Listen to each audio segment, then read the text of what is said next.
for Ukraine, they know that negotiations will probably mean being forced to give up territory, which they're not willing to do. And currently, at the moment, there's a lot of hopes that they can actually fully win this war. A warning that the war is not over as celebrations continue over this weekend following Russia's withdrawal from Kherson, the only regional capital to be taken by Russia since the February invasion began.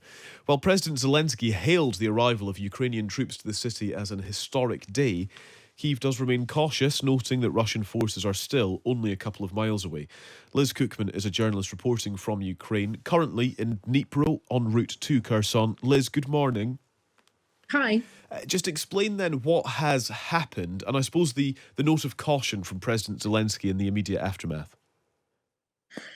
So Kherson, after a 2-month-long counteroffensive, has finally fallen into Ukrainian hands. The city, at least anyway, some of the region on the eastern side of the river remains under Russian control.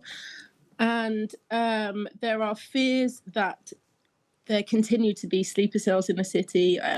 Pictures have circulated of possible Russian soldiers in civilian clothes. But for now, it looks as though the city is safe.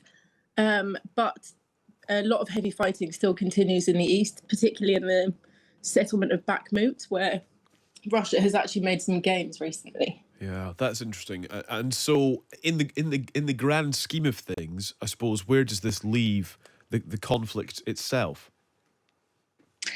Certainly, it looks a lot more hopeful for Ukraine, and also it's a huge boost for morale as winter is setting in. Ukraine's winters are very harsh; they're very cold.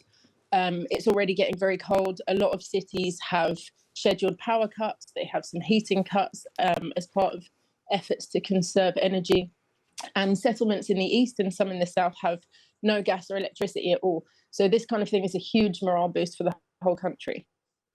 What about, I suppose, the suggestion that with this push, this morale boost, this victory, as far as Ukraine is concerned, in Kherson, what about the suggestion that this is the time for Zelensky to engage in negotiations from a position of strength? So both sides, well, particularly Russia, has signalled that they are willing to negotiate, but under certain terms. I think for Ukraine, they know that negotiations will probably mean being forced to give up territory, which they're not willing to do. And currently, at the moment, there's a lot of hopes that they can actually fully win this war. Of course. And so, I suppose from here on out, is it clear what the Ukrainian strategy will be? I.e., what is it that perhaps won in Kherson that could be replicated elsewhere?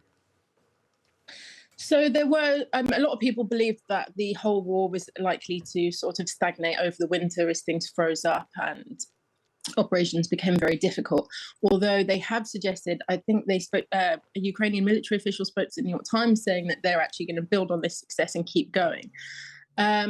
It's very difficult. Every settlement and every situation around Ukraine is different. So what worked in Kherson is not the same as what worked in Kharkiv, and is not the same as what would work in Donbass. But I think, really motivation is such a key factor.